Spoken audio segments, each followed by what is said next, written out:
Hi, how you doing today? This is Keith with another fantastic Star Trek review. Today we're going to be reviewing Star Trek, the new movie as directed by J.J. Abrams. Overall, Bosco, would you say you would recommend this movie to somebody? No. No? No? Why is that? Yeah. Okay, I was about to say. I just wanted to egg you on there for a second. Okay, good. No, I thought it was a great movie. It would definitely be up there in my ranking of Star Trek movies. Mm-hmm. It definitely killed the new Star Wars movies. Those things were crap compared to this. No comparison. They did it right this time. Yeah, they didn't screw up too much. Just the timeline, that's all. But they explained it. Yeah. No, I mean they had to screw up the timeline. Even having Leonard Nimoy there playing old Spock, I was really worried that was gonna be cheesy. Like, no, it was good. It was fine. I liked it. I pretty much liked all of the characters for the most part. Even the bald tattooed Romulans, I dealt with it.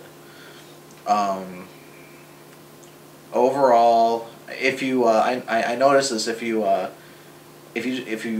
close your eyes and listen to the movie, you would swear that if you didn't know better, it was an original episode going on.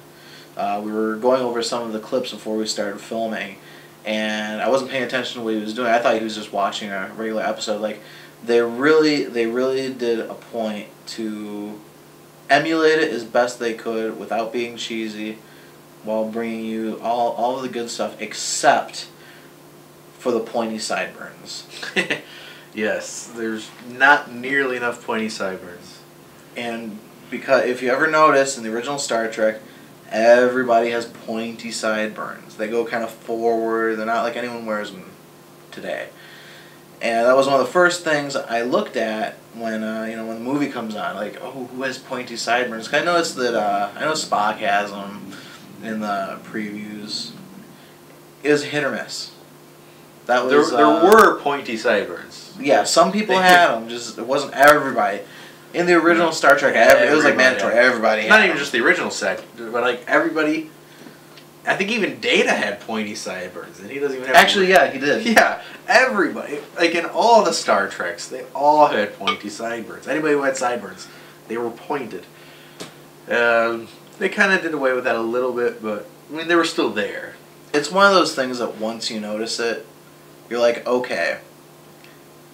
The Star Trek universe is the Star Trek universe, and you can tell, because everybody's got pointy sideburns. Like, they made it such a point that everybody has pointy sideburns.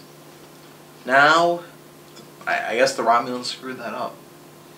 Yeah, I guess. Maybe that was right when pointy sideburns were about to become in style. And some of the people who would have prominently wore pointy sideburns, maybe they died. Maybe they're relatives of people who were on the Kelvin. Something happened, so it didn't catch on quite as well. I mean, enough, but not as much. Now it's just kind of like it was a fad. Some people still carry it on. Others, they don't. They live without it. Yeah, weird how the timeline works sometimes. I can honestly say, this is probably going to be one of my most disappointing reviews for me, because I feel like I could talk about this movie for hours and hours, but I'm going to try to wrap it up here. There's so many things. I mean, basically for me, the movie, it worked on both levels. It was a great sci-fi action movie that appealed to mainstream fans, while at the same time it included enough references and homages and nods to every other Star Trek that came before it to make it pleasurable for every Star Trek fan. Basically, like when they were giving... But you don't even have to have known anything about Star Trek to watch it. You still would have done just fine. Exactly. You didn't need to know any of that to follow the story. The story was independent of all of that. I mean, basically, the filmmakers succeeded in doing what every other Star Trek movie maker has tried to do before. Even when they were making Nemesis and Insurrection, they were trying to say, oh, well, this movie is going to appeal to even mainstream fans. You know, you don't even have to know anything about Star Trek to watch this. But that was always a lie before, because you always needed to know the backstory of all the characters. Here, it was all laid out for you. They gave enough backstory for every character so that you could follow what was going on.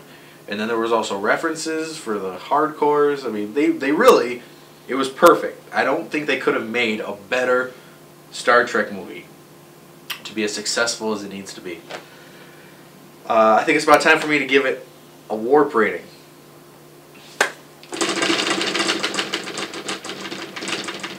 Surprisingly, I'm going to give it a 10. I would almost want to give it a cheesy, like, oh, I rated a warp 12 out of 10. But no, I'm not going to do anything stupid like that. I'm going to give it a perfect rating. You can't do that. You'll turn into a lizard. Yeah, I'll turn it... Somehow I'm going to hyper-evolve, and then I'm going to, turn into a lizard.